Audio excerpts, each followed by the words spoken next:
From the Open Season Property Studio, welcome to SuperTalk Outdoors, where we celebrate every single Monday at lunchtime the world-class outdoors of the state of Mississippi, because we are the capital of the outdoors in America. We also work really hard on the show to tell you what happens in the capital city of Jackson as it relates to Mississippi's wildlife legacy matters to you as outdoorsmen and women in the state. And we also continue to make the point of why we need to all pay closer attention. And I really appreciate you paying attention to that. I want to thank you for joining us on the powerful SuperTalk Mississippi Radio Network.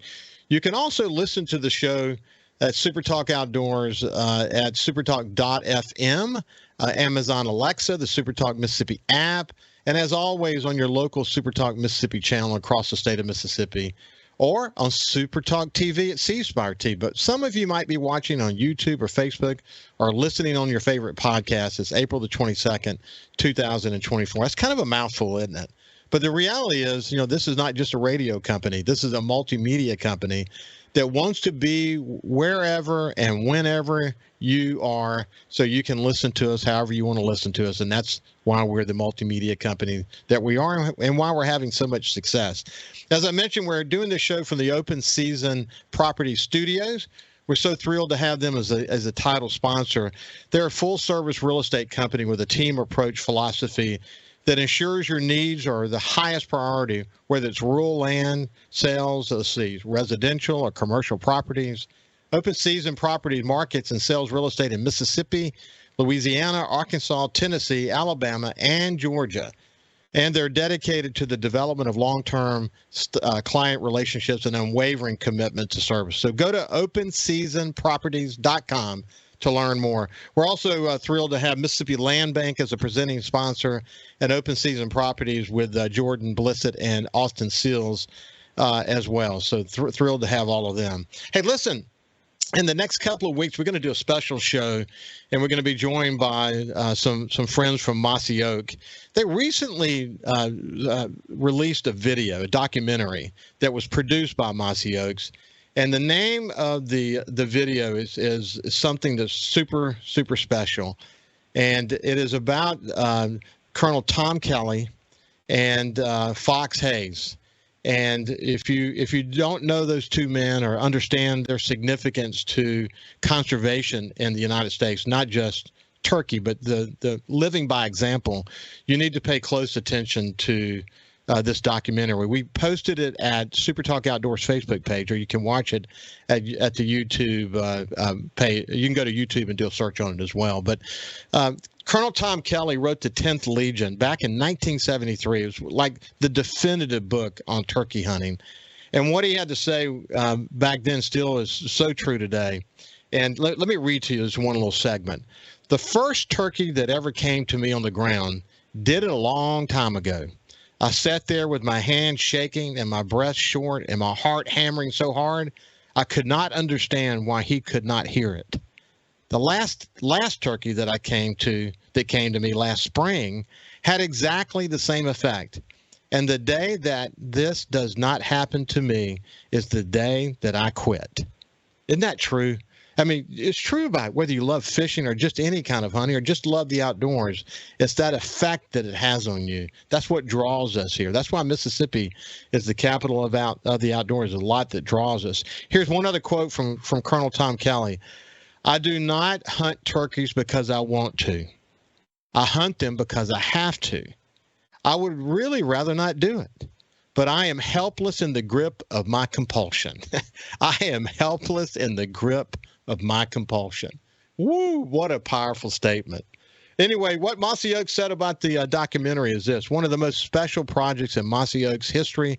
The film chronicles the story of turkey hunting history and the revival of the wild turkey told through the lives of two woodsmen who have become icons in turkey hunting, conservation, and cherished family traditions. And it goes on from there. But we're going to have a special show just focused on that. And you'll understand why people who turkey hunt talk about it as a compulsion. Is once you get hooked, it's hard not to be involved. In fact, my friend Will Primos said it this way. He was hunting one spring, and he thought that he would pray in that moment. But then it hit him that he didn't actually need to pray because he believed that he was in a prayer in that moment. What a beautiful way to talk about how we connect with nature, and what a beautiful way for Will to talk about how he connected with turkey hunting. Oh man, special stuff for sure. Listen, I'm thrilled to have a special guest today. My friend Jordan Blissett is someone I've really enjoyed getting to know over the last couple of years. And we got a lot of ground to cover. Turkey hunting, of course, being one of them. But let me welcome my friend Jordan Blissett back to Super Talk Outdoors. How you doing, Jordan? Man, I'm good. Thank you for having me on here this morning. It's a pretty day in Mississippi out there. It's about as pretty as weather as you could ask for. It is, man. It was 51 degrees down on the coast this morning. What about there? It was 38 when I was going out to the woods this morning. 38, 39. I was like, man, these turkeys they're gonna act like it's back opening weekend again this morning, but didn't hear a thing. So I guess. Well, we'll talk about your compulsion and my son Jordan's compulsion as well. But before we do that, I just want to thank you and Austin for your becoming a presenting sponsor of the show, and in Lake Pickle as well. He'll be alternating with you guys from week to week. I'm thrilled to have you guys associated with the show. Open Season Properties is doing some great work. I'm also thrilled to have Mississippi Land Bank associated with the show as well. So show's doing good because we have supporters like you. But why you're here today is not because you're a presenting sponsor.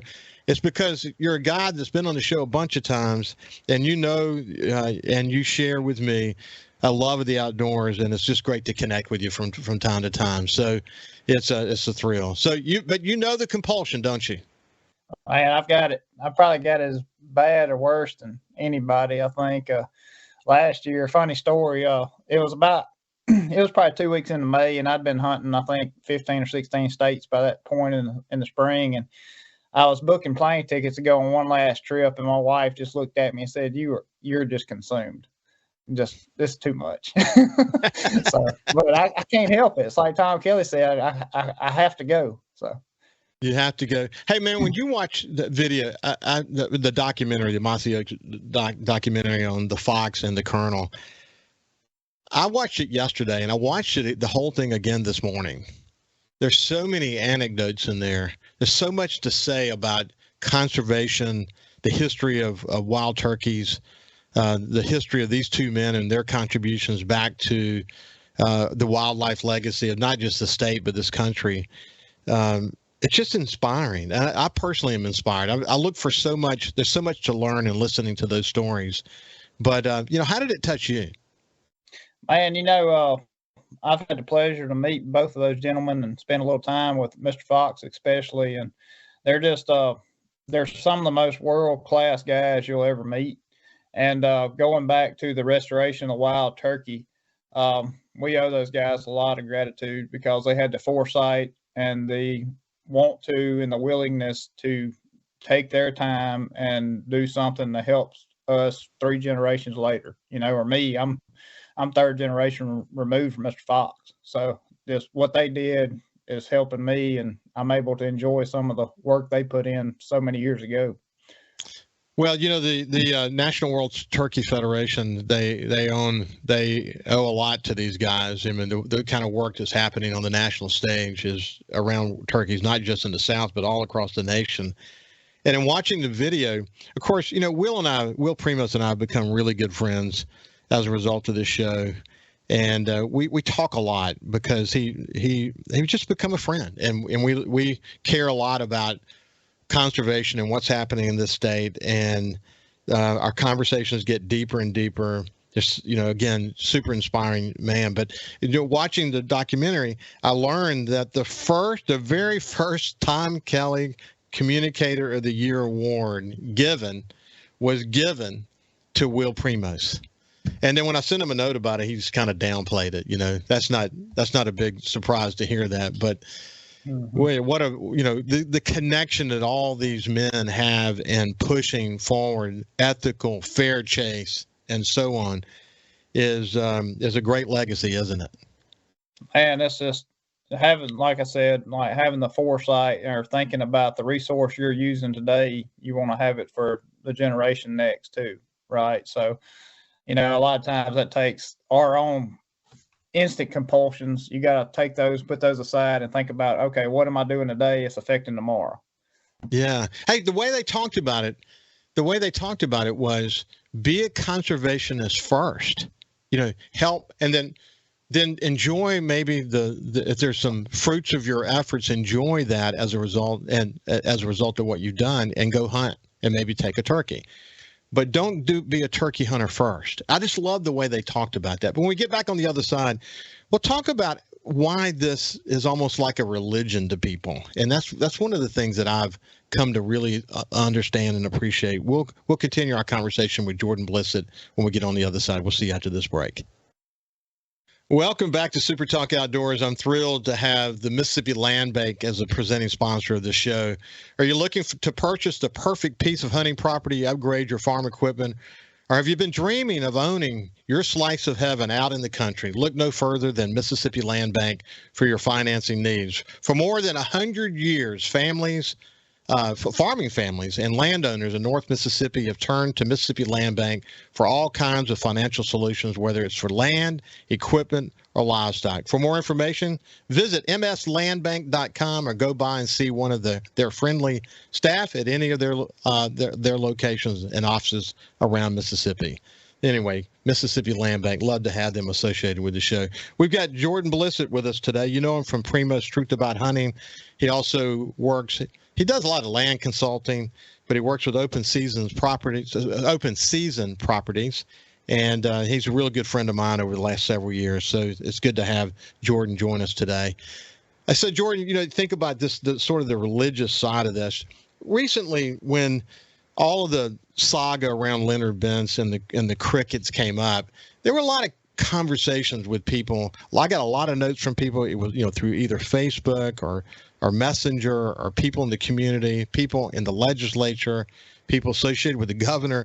A lot of conversations about sort of the ethical side of hunting, the fair chase of hunting. And what I came to understand is that for the hardcore turkey hunters, and most turkey hunters are hardcore, incidentally, they have the compulsion that I read about earlier. The notion of baiting, whether it's with corn or whether it's with live crickets or you name it, it's so offensive, and it really hit a nerve. And it's, what I would say is that in a moment like this, it's a great opportunity to kind of remind everyone that we should not be seeking the easy ways to hunt. There's something especially when it comes to turkey hunting, there's something about the pursuit of the turkey. One of the things that Tom Kelly said on that documentary, he said, if you want to learn how to turkey hunt, go turkey hunt and learn from error. He said, the turkey will point out your mistakes. No doubt. Isn't that a great way to say it? But there's something magical about the relationship that exists between the turkey and the hunter, and to somehow try to short circuit that relationship with bait is something that is incredibly offensive, isn't it? Yeah, I mean, honestly, if I can speak my mind on this, it's not so much the hunting of turkeys over bait that bothers me. It's the repercussions of the supplemental feeding with the nesting, predation, and everything that goes along with that. Lake and I actually did a podcast with two scientists a couple of years ago about this same subject matter.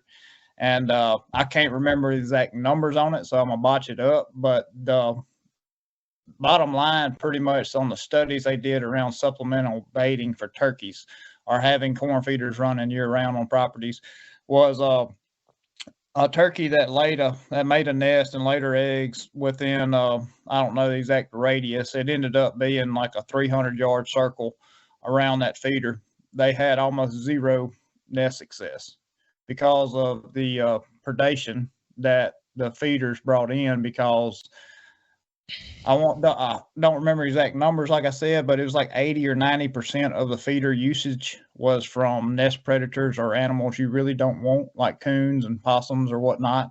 But that's primarily what uses these feeders. So yeah, bring in the predators, automatically it's going to struggle to reproduce your flock, right? Yeah, it's interesting that's as we've been talking about chronic wasting disease and all the conversations have started to center around, to what extent does a feeder increase the likelihood that you're going to spread CWD faster. And I think the science and the data that they're developing around that is happening pretty quickly. So we're having this conversation about that. I've never liked feeders myself. I've hunted places where we've had feeders. Usually it's a big debate between myself and my friends about this.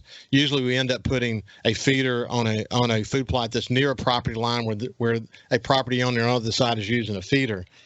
And then we try to get them up after the season is over. But what has happened is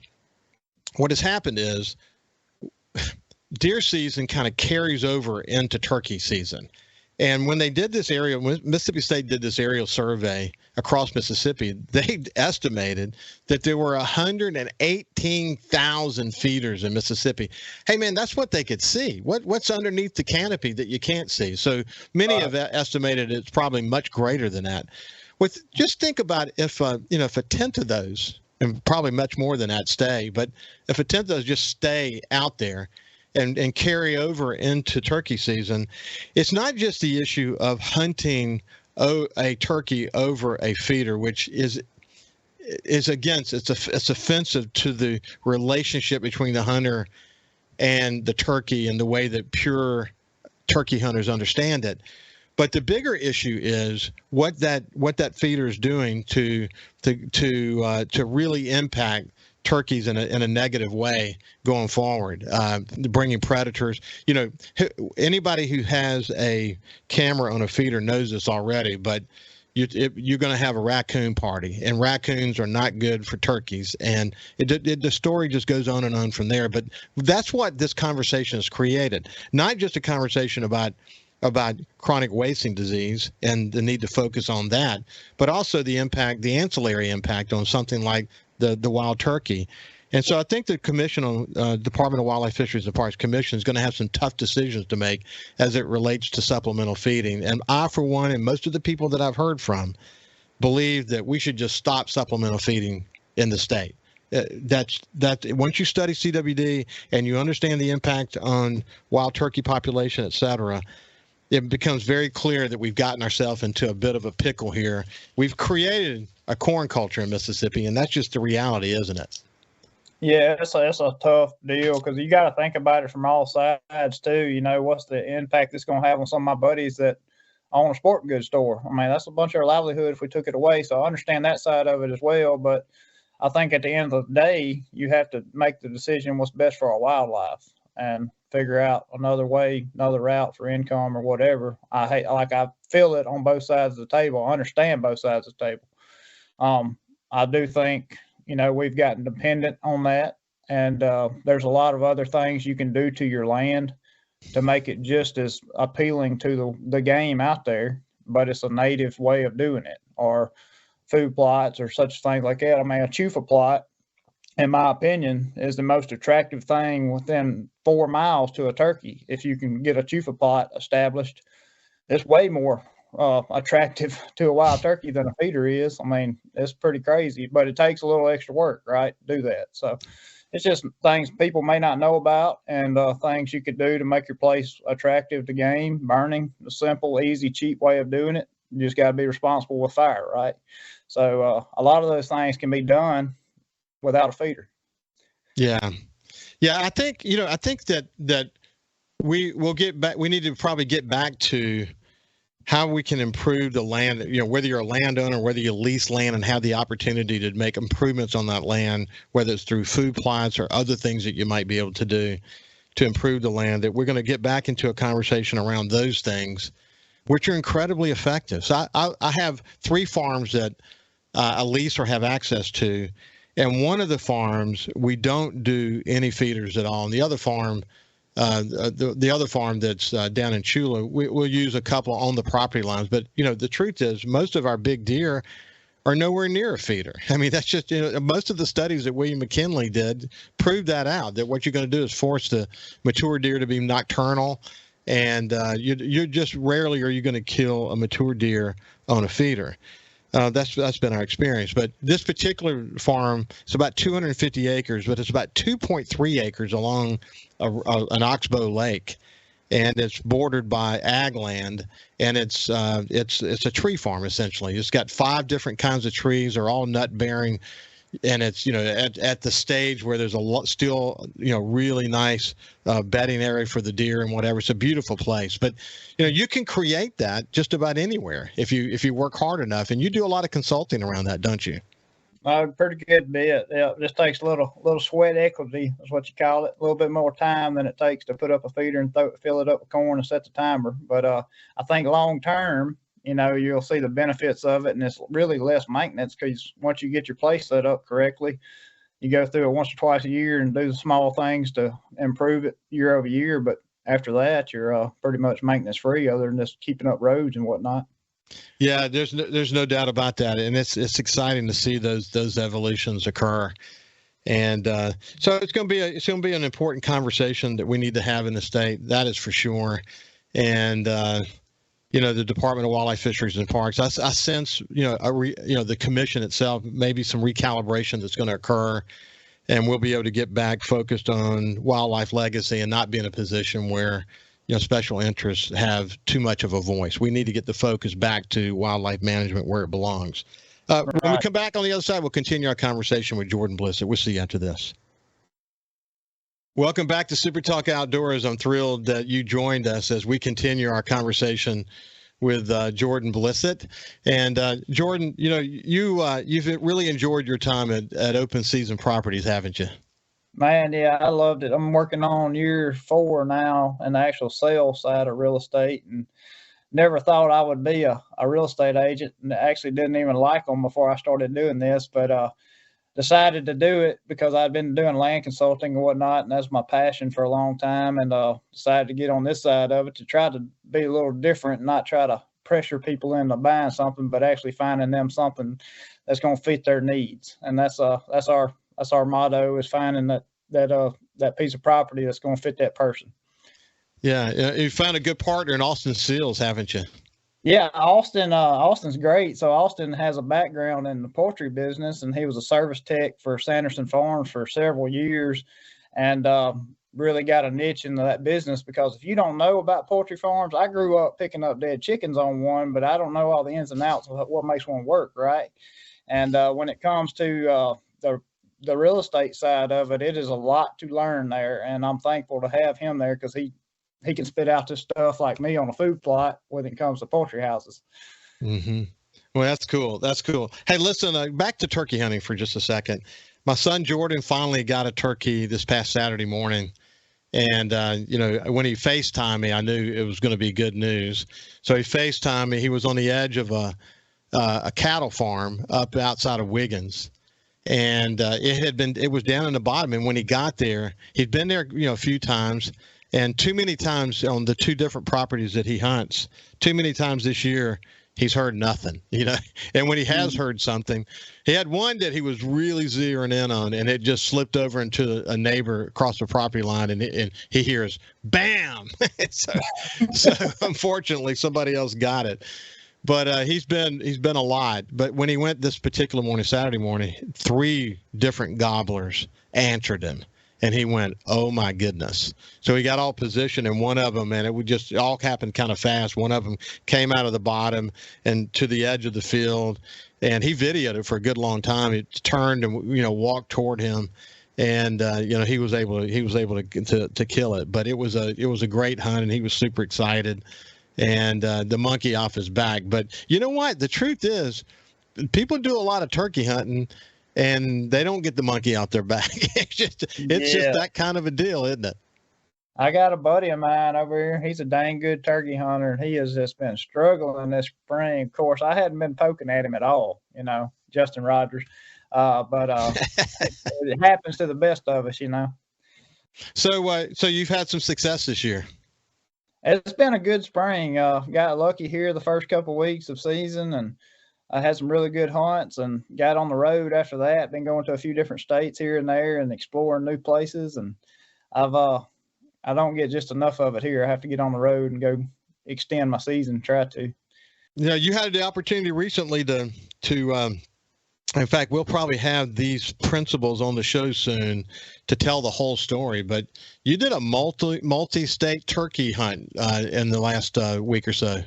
Yeah, we left here and went to Florida and had a great time there, and then from Florida went to Texas and we're there for half a day. It was just hit it just right, you know.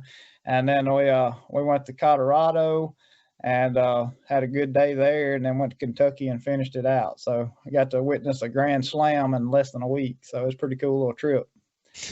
Well, you know what's interesting? Your time as you start into business kind of as a videographer, and then you get in front of the camera with Primos Outdoors, kind of become a celebrity in the United States. I call you guys kind of ambassadors for Mississippi because people do know you when you leave this area. But it's really introduced you to some cool people. You know, that's one of the great things about hunting at the level that you get to do it is you get to meet some incredibly inspiring people, don't you? Man, I've been very, very blessed. As you know, I'll forget some of the hunts and whatnot I've been on, but I don't ever forget the people. And just getting around, I've been around some bad ones too, but I've been more on the side of meeting just really genuine, good people that, you know, we all love the same thing. That's how you end up meeting them on these hunting trips because they have a passion for it too. And Yeah. you immediately have something in common and make friends. Some of my best friends in the world have came from people I've met on hunting trips, you know. Yeah. I think about the relationship that you and Lake have, the way y'all talk about Will and that whole team, Brad and the rest of them. Man, the lessons you guys learned going on that journey, you'll carry with you the rest of your life, won't you? Absolutely. You know, it's helped me a lot learn about land, which is now my full-time livelihood, and having that experience for shoot, I started filming and guiding, I guess about 15 years ago now. So it's time snuck up on us. It's going by pretty fast. And just getting to be around all these different experiences, getting to learn from different people that's been doing it a lot longer than me, and you know, it's been nothing but beneficial for sure. So, Jordan, one of the things that I love about you is your family. You have a beautiful daughter. The opportunity to raise her in a place where a God-fearing household that loves the outdoors, that's something to look forward to, isn't it, my friend? I love it. I haven't tried to push it on her by any means. I want her to find her own love with it, whether it be watching birds or hunting turkeys or going fishing, whatever it is, whatever she enjoys doing is what we're going to do. And she got a BB gun last year, and I put a red dot on it to help her learn how to kind of get comfortable for next year turkey season, hopefully. And she's been shooting it a lot, and she loves to fish, but we haven't. She's been deer hunting with me a few times and has not been turkey hunting yet, but we're going to start that next year. I think she'll be to the point where she can understand how to be quiet. But got another little girl supposed to be here in about 6 weeks, so I'm gonna have a house full of girls. Oh my goodness, you're gonna be that guy who has 5 girls and that last try on number 6 you get the boy. Is that gonna be you? I don't know if we'll ever get to number 6. Oh man, I know somebody like that, and it worked out for him. But my goodness, it was a journey. It was a journey. House full of beautiful girls, though, that's for sure. And now just a baby boy. Really cool story. You know what's interesting too, man. You know, coming back to this notion about being a conservationist first, the love of the outdoors ultimately plays out in this. It's not about the shooting. You know, we talk about this on the show all the time, but the more you learn from these masters that you've had the opportunity to be around and people that people don't even know and the inspiration they are on you, the core of their message usually is about how to give back. You know, how to support it, how to leave a legacy. When I talk about wildlife legacy, I'm talking about passing something down to our kids and kids that we're proud of, and not letting special interests make anything happen that could somehow affect our kids and our kids' kids because they're selfish. The people that you have learned from, that is their ultimate message, though. It's about always keeping in mind the kids and the kids, isn't it? It is, and I'll even go out on a limb and say, on a turkey hunting standpoint, a true turkey hunter here cares more about having more next year than they do killing one this year. Yeah. That is what I have found, because I haven't met a true like bona fide Mississippi turkey hunter that'll say, "Yeah, I don't want that many turkeys gobbling next year." They always want more, you know. Well, they in that documentary with Mr. Fox and the Colonel, in that documentary talk about the incredible influence that Mr. Fox had on working with the state to set aside 7,000 acres to do that experiment. And he talked about how quickly you could just see all the little baby turkeys running all over the place and a very short period of time. Of course, the Colonel talks about how you've got this foal that's born, and then within 1 year it's 10 pounds. I mean, these are an incredible animal, isn't it? Oh, that's crazy. If you study up on like a bird that small can fly and roost within 2 weeks, you know, that's pretty incredible itself. Because you think about, you know, your bluebird that's nesting in the backyard and a little house on a tree, it takes him a month to get out of that nest. And a turkey's born on the ground within 2 weeks, he's flying up in a tree. It's pretty incredible. Oh my gosh! And this adult turkey flying 50 miles an hour, through the canopy. Whew. They're smart. They can hear good and they can see better, can't they? That's crazy. We give them credit for being so smart, and they are, because they are able to survive. If you get a gobbler to adulthood, that's a feat in itself, because he's got about one, and I forget the numbers, but it's like 1 in 300 or 400 bird chance of getting to maturity. Woo! That's a big deal. Hey, listen, when we come back on the other side, we'll continue in the last segment of today's show with our friend Jordan Blissett. We'll see you after this break. Welcome back to Super Talk Outdoors. I'm thrilled, as I said a couple of times on the show, to have Open Season Properties as the overall studio sponsor for Super Talk Outdoors, and then as a presenting sponsor, Jordan Blissett and Austin Seals, and they'll actually be alternating with Lake Pickle, who is also with Open Seasons. But in a world where honesty and dependability are really rare, Austin and Jordan want to stand out with their commitment to integrity and hard work. They have a background in agriculture science, marketing, hunting land development, and it's a team that offers a real service that you can rely on when you're buying or selling real estate. Whether it's your family property or your first piece of ground, they understand that the significance, that every transaction is significant, specializing in recreational land, poultry farms, as Jordan was just mentioning, investment properties, farm and timber lands, and more. They're there to help meet all your real estate needs. So you should give them a call today and experience the difference with Austin Seals and Jordan Blissett of Open Season Properties. And I just happen to have Jordan today with me.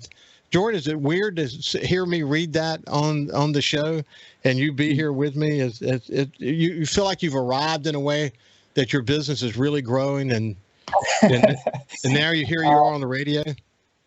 Yeah, I mean, it's quite a thing for sure. I mean, I never thought this would be where it is, but very, very thankful for us to have a bunch of good clients we work with, and thankful they choose us to work with, Yeah, I understand why they do that. That's for sure. Hey, listen, let's come back to turkeys for a second as we kind of continue this discussion about land management.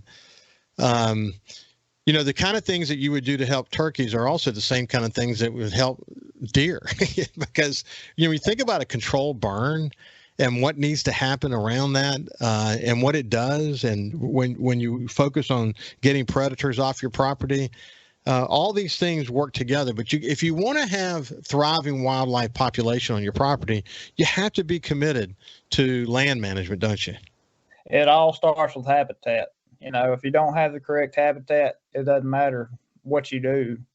Your turkey population, especially, is never going to grow, because the most vulnerable time for a turkey life is when that hen starts laying those eggs for the next 2 to 3 months. Like, she goes from the nesting period to the brooding period, where she's taking care of these babies that can't fly. And that month and a half, 2 months time span right there is the most important time for a turkey's life. And, from a controlled burn standpoint, or prescribed burn, however you want to say it, your goal there is to create diversity in your land, but also on a bigger scale, create more nesting habitat. Because sides of roads, little thickets here and there, that's where those hens look to nest and they want to brood their young. But a lot of times it's not enough acreage, and it somewhat becomes a really easy hunting ground for your predators. Because if they know those hens are going to be on that 25-foot span of thicket on the side of a road, it's pretty easy pickings for them to hunt that down and walk it out and find whatever's in there, right? Well, if you say you burn a 100-acre block of woods that's got pretty good sunlight hitting the ground, where you can get these briars, blackberries, dewberries, and all these different types of weeds coming up in there, that it creates a habitat that's knee high or less, and a turkey can run around up under that stuff and nothing will ever see them. You're going to have a lot better hatches, and you're going to have a lot better success rate on those hatches. Wow, that's awesome. And what's cool about it is when you see it, when you see that it's done and done right, the impact is almost immediate. I mean, within a couple of years, you can really see the difference, can't you? I mean, you think about this, on average, a hen turkey lays 8, 12 eggs, somewhere in that neighborhood. Well, if you can bring up that success rate on her nesting and her brooding, if you can bring that up by 10%, you're talking about an extra 100 turkeys given a take. If you've got 10 hens laying on your place over a 2 or 3 year span, you're going to have an extra 100 turkeys make it, you know?